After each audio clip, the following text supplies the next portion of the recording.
Please leave. I warned you over the phone that if you dare to reprimand my daughter again, you'll have to leave. You ignored my warning, so kindly get out. That's absurd, I retort, shocked by Emily's unreasonable demand, at a loss for words. Seeing me silent, Emily continues her tirade. You're just my brother's wife, an outsider. Stop pretending to be part of our family. Hearing these words from Emily shatters something inside me. I had endured her verbal abuse and her daughter Olivia's selfishness, thinking they were family. But now, all the things I did with their interests at heart have been entirely negated. I have no reason to respect Emily and Olivia anymore. All right, I'll leave, I reply calmly and start packing. Emily and Olivia laugh heartily at my situation, but they won't be laughing for long. I think this as I gather my belongings. My name is Chloe. I live with my husband Ethan and his parents. Ethan had requested from the time he proposed that we live with his parents once we were married. At first, I hesitated, but when I met Ethan's parents, I realized they were decent folks who respected boundaries. Convinced that life with them would be manageable, I accepted Ethan's proposal.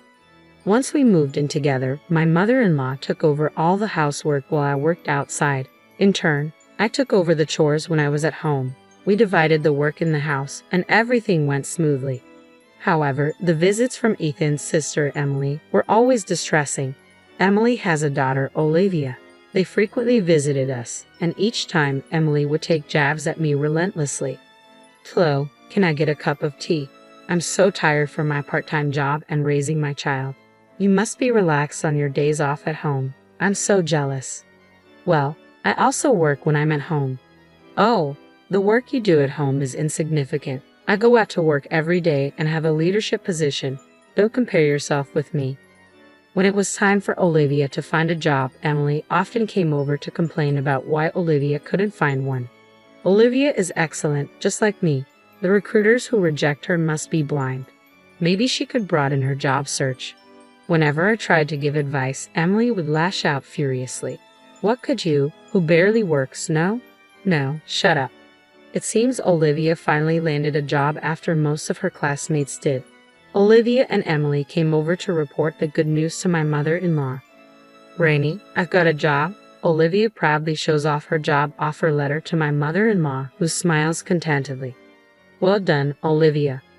Yeah, I didn't expect to get into such a large company. In the end, the interviewer was kind from the start. Next to Olivia, Emily grins broadly. This company is a subsidiary of the company. I work part-time, and my name might be known even in the parent company since I've been around a while. So, I got the job, thanks to Mom, huh? It could be. The interviewer saw your name, recognized you as my daughter, and probably had a good impression. Come April, Olivia was to attend a month-long training program for new employees.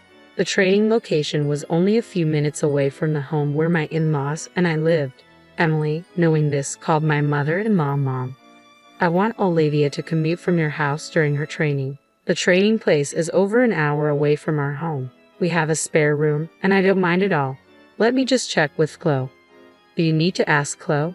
Emily interjected. Well, but that's your house, right? Chloe is just living there. She won't complain. Thanks to Emily's insistence, I'd only found out that Olivia would be living with us for a month after everything had been decided. I was a bit puzzled, but there was no reason to oppose Olivia living there. I warmly welcomed Olivia, and our shared life began. Once the training began, Olivia was laid one out of every 3 days. Despite the training location being just a stone's throw away, it seemed that her habit of waking up at a fixed time every morning had completely disappeared due to her relaxed student life. Grandma, why didn't you wake me up? I called you many times. If I don't make it in time, calling me doesn't mean anything. Forget it. I'm taking the morning off today. Please call the company and tell them I'm taking half a day off due to poor health. Olivia, you're an adult now. You should be doing such things yourself. If I say I'm too sick to even make a phone call, it'll be more believable. Just do as I say. Taking advantage of my mother-in-law's soft spot for her granddaughter, Olivia had become completely spoiled. Even when she came home from training, Olivia wouldn't do anything for herself. Grandma, I'm tired. Is dinner ready? Welcome back, Olivia. I'm about to make it. What? You're just starting now. Why didn't you have it ready by the time I got home? When I got home, tired and hungry, I wanted to eat right away. You're so thoughtless, I muttered, addressing my mother-in-law. I'm sorry, I'll have it ready soon, she responded. Seeing my mother-in-law being pushed around by Olivia, who was probably tired from her first job, I couldn't stand it any longer, and I spoke up. Listen, Olivia, having a warm meal waiting for you when you come home isn't something to be taken for granted. Why don't you show some appreciation to Grandma? Why do I have to listen to you, Chloe? You're not even family. Stay out of it, Olivia retorted.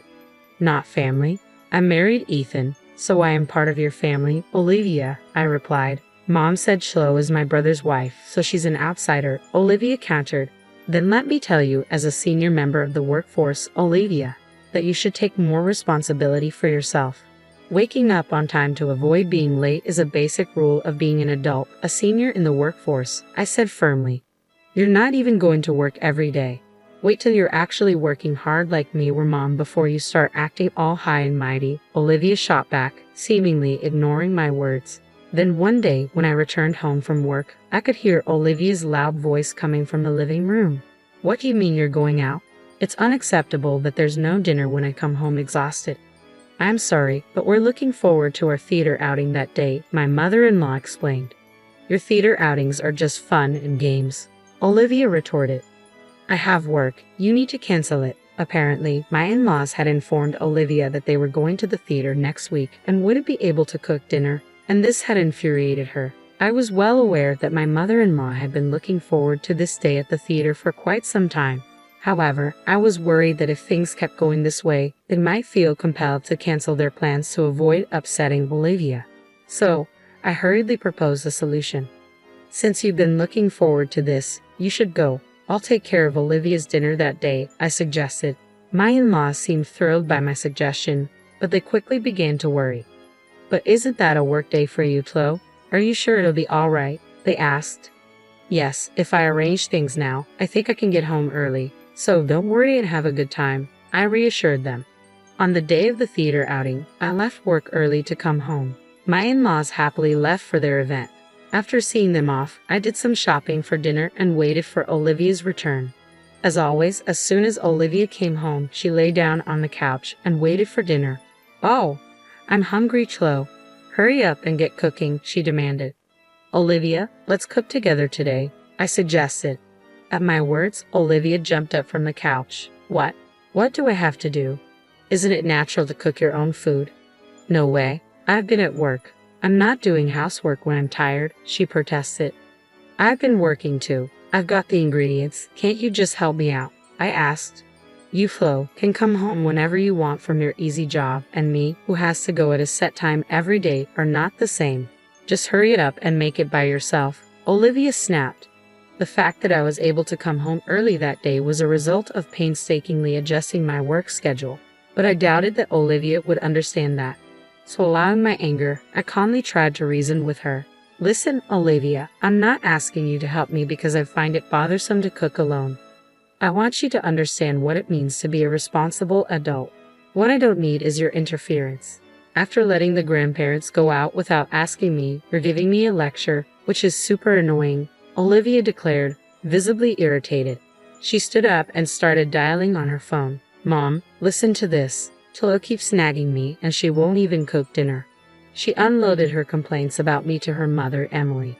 Once she had said her piece, she handed me the phone with a triumphant smile. Mom wants to talk to you, Chloe. As I took the phone, Emily shouted angrily, Listen here. Who do you think you are talking to my daughter like that? As my son's wife, if you continue to cause problems for my daughter, I'm going to ask you to leave that house. It's not about causing problems. All I wanted to do was impart some sense of responsibility to Olivia as a working adult, I defended. So, you're trying to lecture on being a responsible adult, Chloe. You're not even a full-time employee. How can someone who is hardly needed by the company afford to be so cocky? Emily retorted. How can you say I'm not needed, Emily? When you've been around as long as I have, you can tell at a glance who's capable and who's not. I've made sure to see off many a dead weight, I countered. Without a second thought, Emily added, Just go and prepare dinner for my daughter, and hung up the phone. Olivia, sitting next to me, smirked as she looked my way. You'd better not oppose my mom, Chloe. There's no one at work who can even admonish her, so get to making dinner already." With that, she sprawled lazily on the couch again. This mother and daughter pair. There's no reasoning with them. Left with no choice, I sighed and headed to the kitchen to prepare dinner.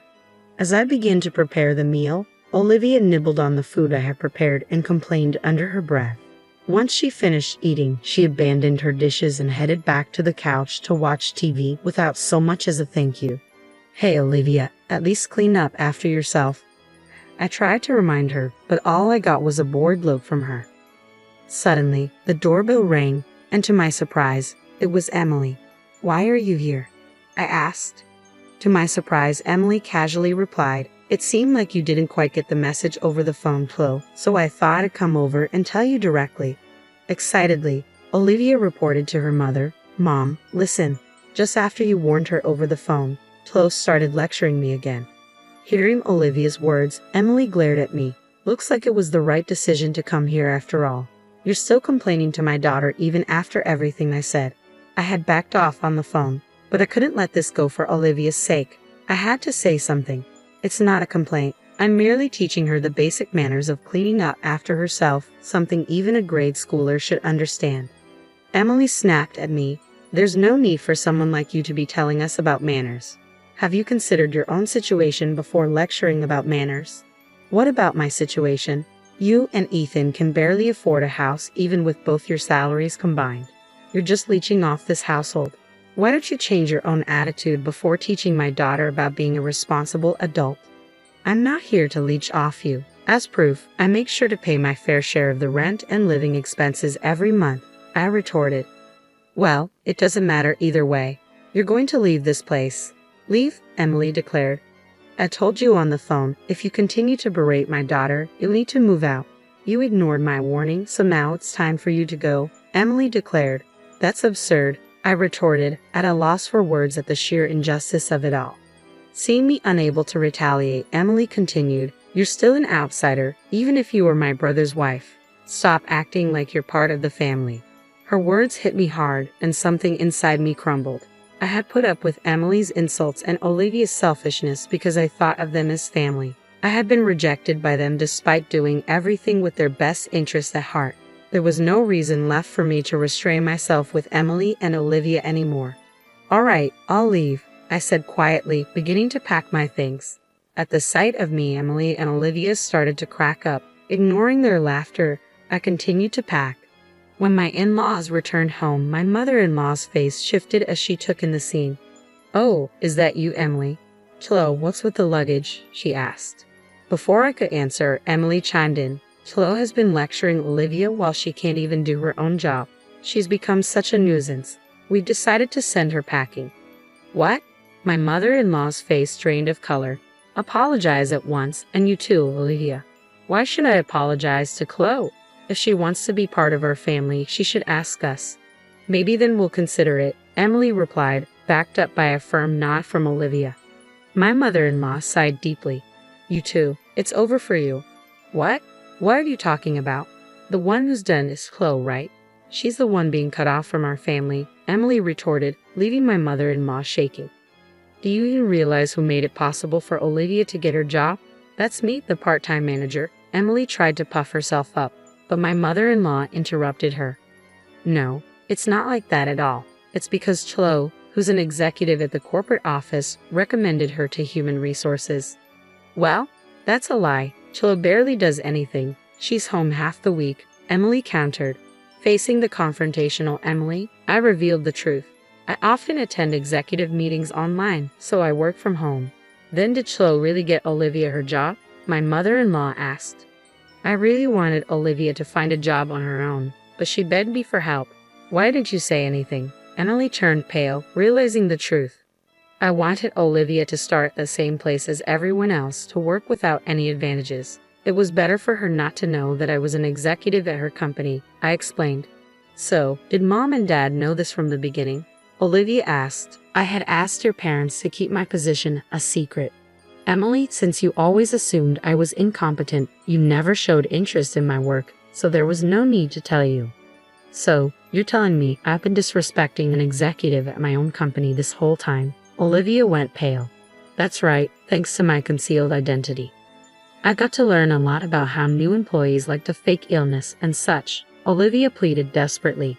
Please don't tell anyone about this, she added, desperation evident in her voice. Coldly, I replied, I thought I'd let it slide because it's a family matter. But it seems I'm not considered family to you too, so I can't stay quiet if it's something that will harm the company. But I will be assigned after the training, exactly, Olivia.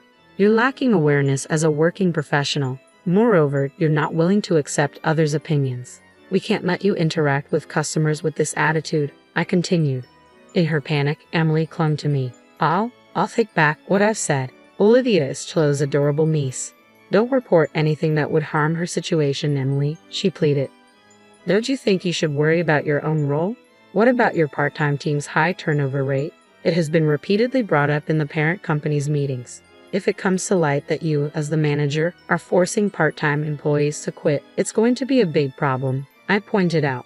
Emily's face tightened as she remembered her own words. Wait, that's a misunderstanding. I was just guiding the unproductive part-timers, and then they quit on their own. I'm not responsible for this, she protested. Well, that can be investigated. We have a meeting next week with your company's board members. We'll report this and have it thoroughly examined, I informed her. No way. My hard-earned managerial position, Emily trailed off. Afterward, I decided not to leave the house after being persuaded by my mother-in-law, but I did report Olivia and Emily to the company. Olivia ended up attending a training center in the mountains for retraining for 6 months, while her peers were assigned positions one after another. It seems she was thoroughly drilled on the basics of being a professional, I recounted. Emily's workplace underwent an audit at my direction with complaints from other employees and testimonies from those she had forced to resign. It was found that Emily was using her position of authority to cause a lot of stress to those around her. As a result, Emily was fired, I continued. Emily seems to have started a new job to cover her living expenses. However, since she's only ever worked at one place before, she's having a hard time getting the hang of her new job. Despite this, she still acts high and mighty and seems to be on the verge of getting fired from her new job as well, I added. At this rate, her life will likely continue to be difficult. On the other hand, I continue to live peacefully, sharing household chores with my in-laws as usual. This incident seemed to have taken quite a toll on my mother-in-law, I reflected. Chloe, I'm sorry because I've spoiled Olivia and Emily. I made you go through such unpleasant experiences, my mother-in-law apologized. No, it's fine. I was happy that you stood up for me, I reassured her. Having had a good talk with my in-laws, I feel their bond is even stronger than before. Even though my sister-in-law turned out to be a challenge, I look forward to continuing to live with my mother-in-law, maintaining our good relationship, I concluded.